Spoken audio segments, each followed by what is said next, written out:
بسم الله الرحمن الرحيم. الحمد لله الذي هدانا لاتباع سيد المرسلين وأيدنا بالهداية إلى دعائم الدين ويسر لنا اقتفاء آثار السلف الصالحين حتى امتلأت قلوبنا بأنوار علم الشرع وقواطع الحق المبين وطهر سرائرنا من حدث الحوادث والابتداع في الدين. أحمده على ما من به علينا من أنوار اليقين وأشكره على ما أسداه من التمسك بالحبل المتين. صلى الله على نبينا محمد عبده ورسوله سيد الأولين والآخرين وأصحابه وأزواجه الطاهرات أمهات المؤمنين صلاة دائمة إلى يوم الدين. أما بعد aliyotangulia, huu ni mfululizo wa darasa zetu zinazohusiana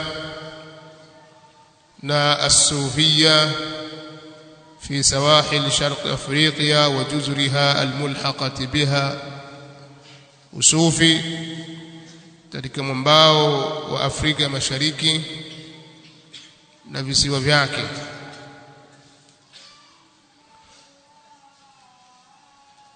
Tulieleza huko nyuma historia fupi inayohusiana na kuingia Uislamu katika miji hii. Historia hii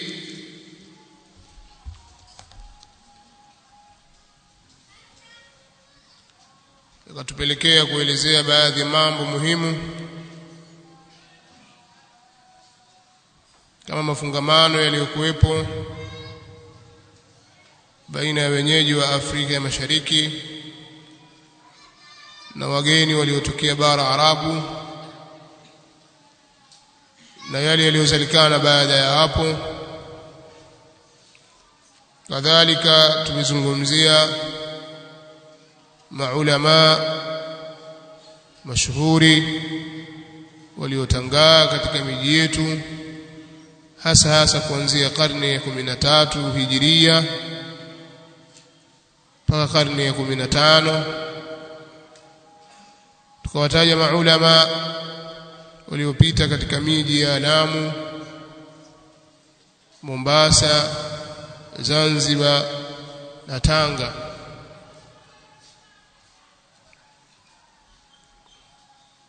Na baada ya hapo tukaingia moja kwa moja kwenye maudhui hii katika kuelezea usufi ni nini,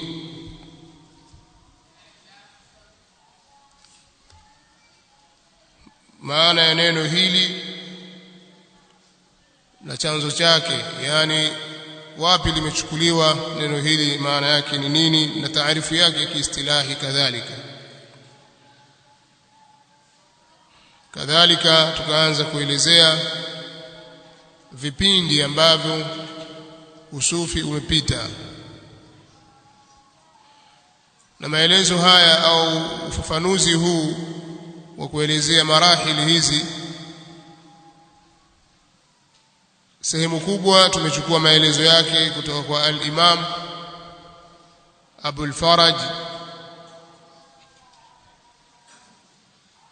Abdurrahman ibn al-Jawzi rahimahullahu ta'ala katika kitabu chake Talbisu Iblis. Mwanachuoni huyu pamoja na vingineo ni watu ambao wameishi katika zama hizo pamoja na hao masufi wa zamani, kwa sababu yeye aliishi hasa katika karne ya 6 hijiria na kufariki mwishoni mwa karne hiyo ya 6 ambao ilikuwa ni mwaka 597 hijiria. Mwanachuoni katika fani mbalimbali ikiwemo historia, na ana kitabu kikubwa cha tarikhi.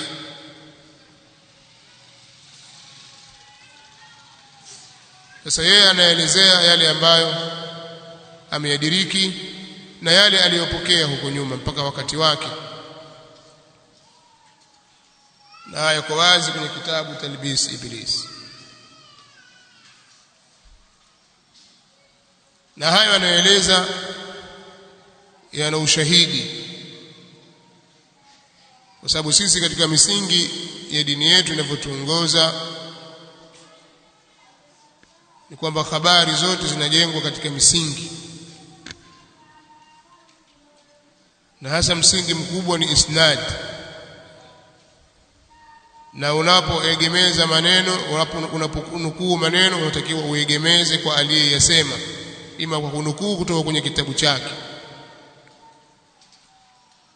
Na walilahi alhamdu, kwa kiasi kikubwa anaeleza al-Imam Ibn al-Jawzi ndiyo yaliyokuwemo kwenye vitabu vya masufi, bali ndiyo ambayo yamenukuliwa na maulama wengine wenye kutegemewa. Kwa hiyo yale aliyoyataja imamu huyu hakuyataja kwa kuwazulia,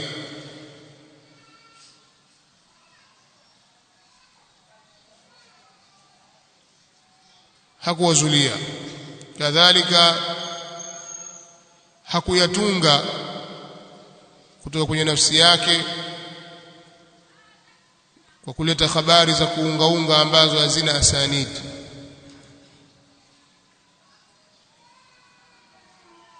Kama wanavyofanya watu wengine wasiokuwa na amana katika mambo ya elimu na mambo ya taaluma. Kwa hiyo pia tunaposoma vitabu au maelezo yaliyotajwa kwenye kitabu hiki, tunafanya mukarana, wakati mwingine tunalazimika kulinganisha yale yanayosema na yale yaliyomo kwenye vitabu vya masufi,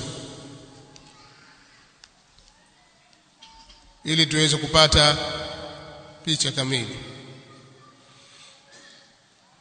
Sasa bado tunakuja kukisoma kitabu chake, kwa sababu bado anafafanua vipindi ambavyo masufi wamepita. Ametaja hatua baada ya hatua, lakini vipindi vyote ukivikusanya vinatokea vipindi vitatu, kama tutakavyokuja kuhitimisha baada ya kumalizia nukuu zetu kutoka kwake insha Allah.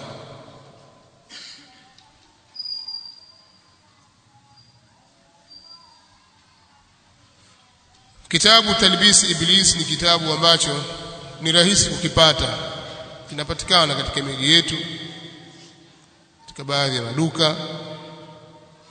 Kwa hiyo mtu akitaka uhakika wa haya tunayosema, atafute kitabu Talbis Iblis cha Ibn al-Jawzi, afungue mlango wa 10 ambao ametaja talbisi ya Ibilisi kwa masufi, namna Ibilisi alivyowachezea asufia. Sasa tulipotoka huko mwanzo, al-Imam rahimahullahu ta'ala ametuelezea kwamba tasawuf hapo mwanzo kuanza kwake ilikuwa ni zuhudi.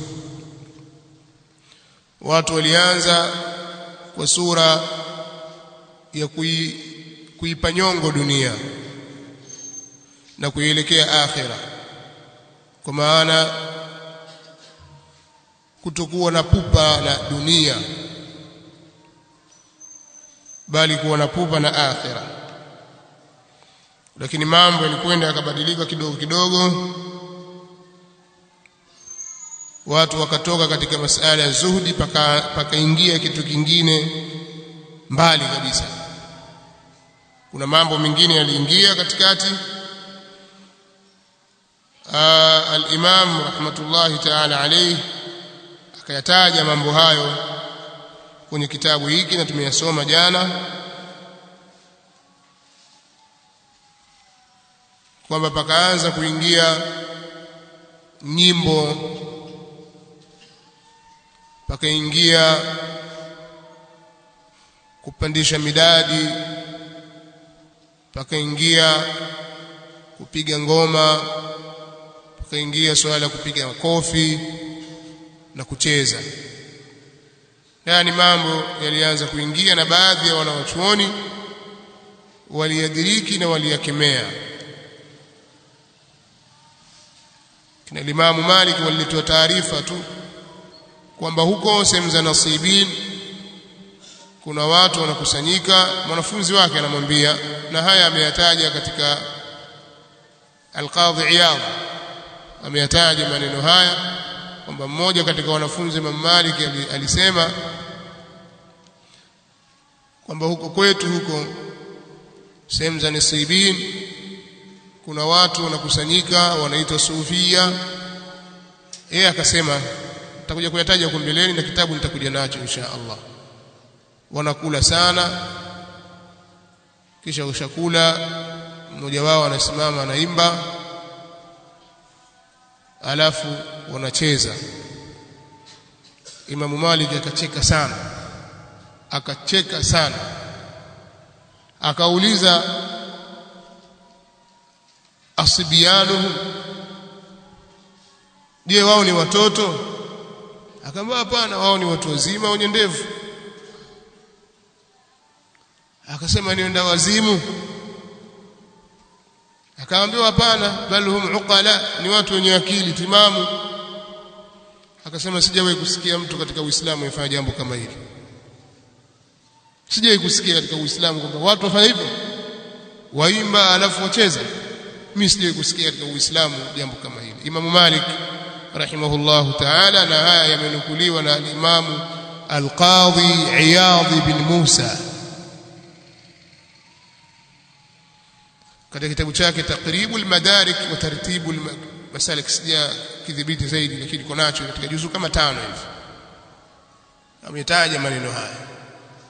Bali al-Imam Shafi'i rahimahullahu ta'ala alipokuwa akitoka Baghdadi kuja zake Misri, anahama, akawa anawaambia wanafunzi wake, huko Baghdadi nimewaacha watu kazi yao wao ni kufanya taghbir. Taghbir ndiyo hii wanaita samaa, nyimbo, alafu wanapiga kigoma fulani hivi kama tulivyoeleza jana, na mara nyingine hutumia fimbo wakipiga kwenye ngozi au katika mto wa kulalia wisada, alafu watu wanacheza. Akasema wao ni zanadiqa, na walikuwa ni masufi. Kwa hiyo mambo yalikuwa yanabadilika kila baada ya muda fulani. Umetoka katika zuhdi na watu kukaa faragha katika sehemu za ibada na kufanya ibada sana na kuipa nyongo dunia, ikaingia katika sura ya kuimba. Sasa watu wakaanza kuimba, wakaimba, na huku mara wanacheza, mara wanapiga kofi, mara inapigwa ngoma. Na haya yanayotajwa kwamba yalitokea hapo zamani na wanawachuoni wakayakemea, ndiyo yanayofanyika hivi leo, bali ashad zaidi ya hivyo. Sasa al-Imamu Ibn al-Jawzi rahimahullahu ta'ala akaeleza aliyoeleza kwenye kitabu chake hiki, akawataja baadhi ya wanawazuoni waliomili katika jambo hili la usufi, wakaandika vitabu kama Al-Harith Al-Muhasibi, akatengeneza sehemu katika mambo ya tasawuf. Sasa anasema katika aliyosema kwamba wama zala iblisu yukhbituhum bifununi albid'i, hakuacha kuwa ibilisi anawatumbukiza wao, anawaangusha wao kwenye fani mbalimbali za bid'a, hatta ja'alu li anfusihim sunana, mpaka wakajiwekea wao wenyewe kwa nafsi zao sunan. Akamtaja katika waliofanya hivyo alikuwa ni Abu Abdurrahman as-Sulami, akatunga kitabu alichokiita Sunan, akakusanya humo ndani masala ya tafsiri zao, akataja mambo ya ajabu, ikawa tafsiri anayozitaja ziko mbali na misingi ya ilmu. Akashangaa sana Ibn al-Jawzi, akasema wal ajabu min wara'ihim fi at-ta'ami wa inbisatihim fi al-Qur'an, na jambo la ajabu ni kule kujichunga kwao katika vyakula, lakini kukunjuka kwao katika Qur'an. Ili swala la kujichunga kwao kwenye chakula, wakati nikipitia kitabu hiki, kitabu cha masufi chaitwa Al-Mizanul Kubra, kimeandikwa na Abul Mawahib Abdul Wahhab bin Ahmad al-Ansari al-maarufu bi-Sha'rani. Abdul Wahhab al-Sha'rani katika kitabu chake Al-Mizanul Kubra, ni juzuu ya kwanza, kitabu kina juzuu 4, anaeleza katika ukurasa wa 15 juzuu ya kwanza, Ash-Sha'rani alikuwa anaelezea kaifa alwusulu ila ittila'i ala aini sharia, vipi utaweza kufika kwenye kutokezea, kwenye kufahamu kwenye ile dhati ya sheria. Wana mambo mengi ya ajabu, lakini haya tuyaache kwanza kwa sababu yatakuja wakati wake. Wao wanatakiri kwamba mtu anaweza kupata elimu bila ya kusoma. Sasa anasema كيف الوصول katika fasl, in qala qa'il kayfa alwusul ila ittila'i ala 'ayn ash-shari'ati al-mutahhara, ikiwa atasema mwenye kusema vipi kufika kwenye kutokezea kwenye dhati na aini ya sheria iliyotaharishwa, allati yashhadu al-insanu ihtirafa jami' al-mujtahidin madhahibahum minha, sheria ambayo anashuhudia mwanadamu kuchota mujtahidina wote madhehebu yao kutoka kwenye sheria hiyo. ويشهد تساويها, na anashuhudia kule kulingana sawa kwake. kullaha fi sihhati kashfan wa yaqinan la imanan wa tasliman faqat wala dhannan wa takhmina, katika kusihi kwa njia ya kashfu na yaqini, na si kwa imani na taslimi peke yake, wala kwa dhanna wala takhmin, yani kwa njia ya kukadiria tu kwa kudhania. Akataja asema fal jawab طريق الوصول إلى ذلك, njia ya kufikia kwenda kwenye hilo, huwa suluku ala yadi shaykhin arif, ni kwenda ni kufuata kupitia mkono wa shekhe mtambuzi. Ala yadi shaykhi arifin bimizani kulli harakatin wa sukun, kupitia mkono wa shekhe mwenye kutambua mizani ya kila tukutiko na kila utulivu.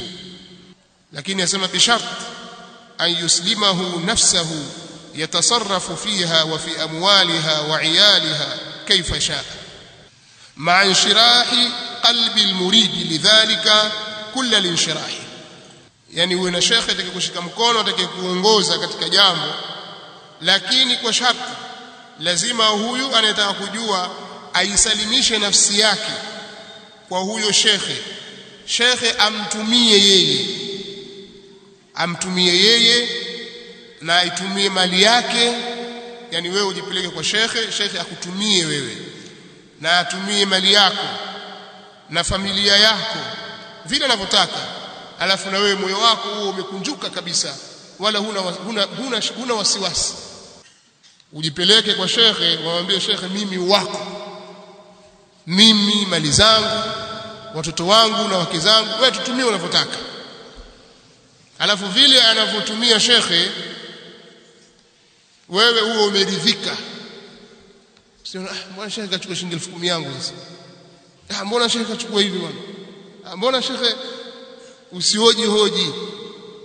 Haya ni mambo ya kwenye kitabu hiki na mambo yako namna hiyo. Sasa akaendelea kueleza, anasema wa amma man yaqulu lahu shaykhuhu, ama yule ambaye atasema kumwambia yeye shekhi wake, ni shekhi atamwambia yeye talliq imra'atak, muache mke wako, au asqit haqqaka min malik, au ondosha haki yako kutoka kwenye mali yako, au wadhifatika, au katika wadhifa wako mathalan, fayatawaqqaf, ikawa huyu ana sita anasangaa muache mke wako.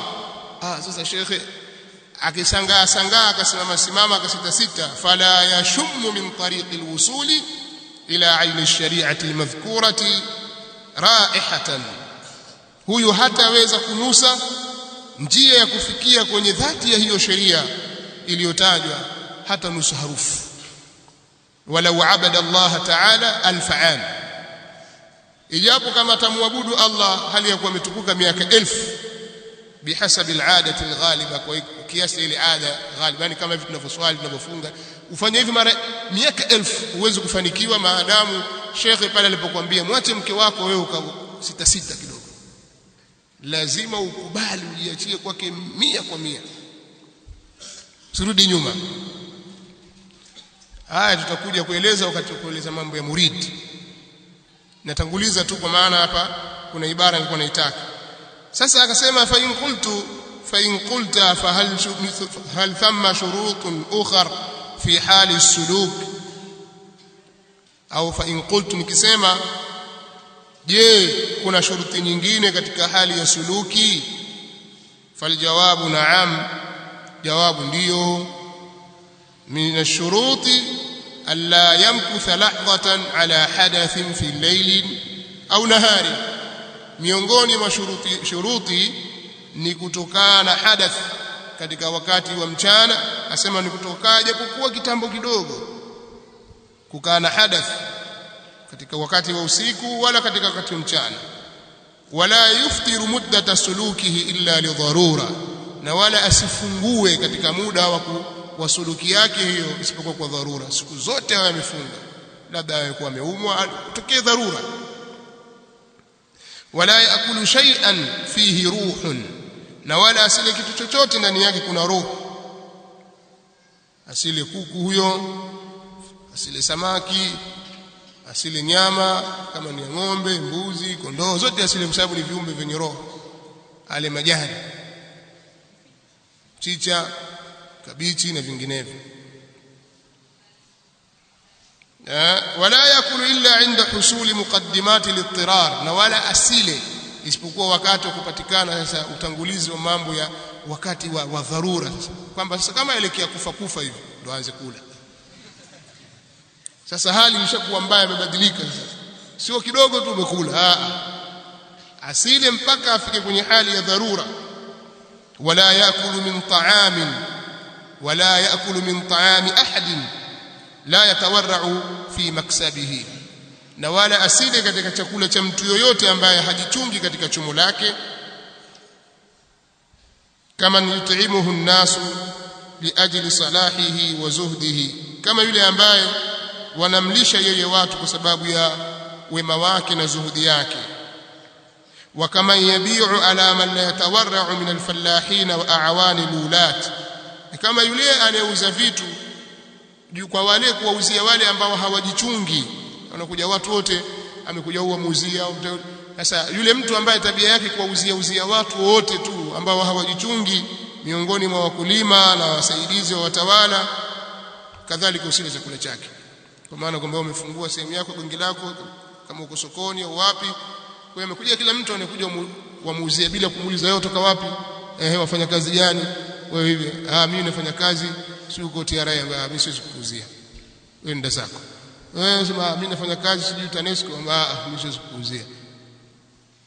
Yani waangalia watu wakakuwa chakula, utauza kweli?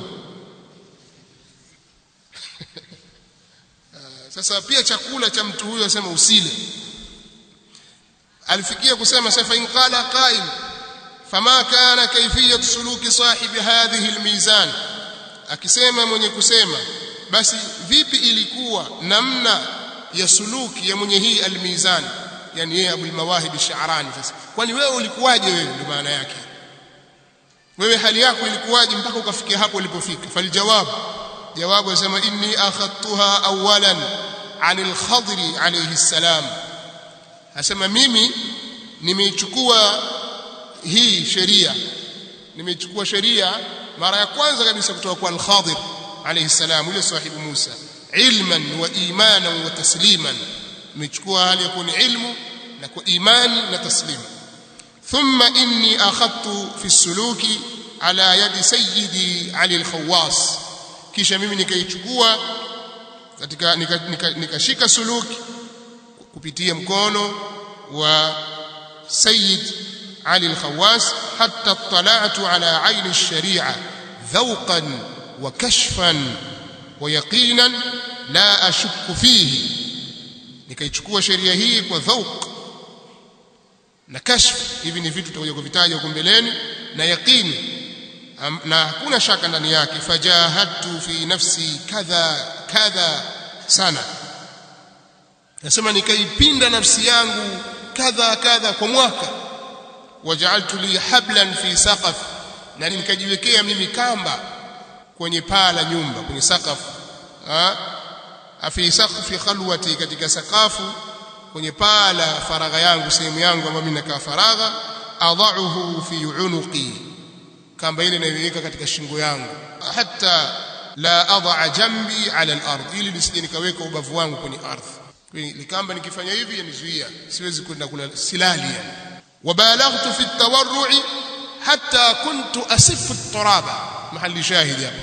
Nasema nikaendelea mno katika tawarru' na kujichunga katika mambo ya vyakula mpaka nikafikia ninakula mchanga. Idha lam ajid ta'aman yaliqu bimaqami, pale nitakapokuwa sikupata chakula kinacholingana na nafasi yangu niliyokuwa nayo na takwa niliyokuwa nayo. Kiangalia vyakula hivi vyote haviko sawa, afadhali nile mchanga, nakula mchanga. Idha lam ajid ta'aman yaliqu bimaqami alladhi ana alayhi fi alwara', nikitopata chakula ambacho kinalingana na nafasi yangu na makamu yangu ambayo mimi niko nayo au niko juu yake katika wara. Wa kuntu ajidu liturabi dasaman kadasami lahmi, na nilikuwa ninapata mimi katika mchanga ule napata mafuta, yani kila mchanga kama vile nakula roast la nyama, au samni au laban, au kama vile samni au maziwa. سما وسبقني إلى نحو ذلك إبراهيم ابن أدهم رضي الله عنه، فمكث 20 يوما يسف التراب حين فقد الحلال لمقامه انتهى.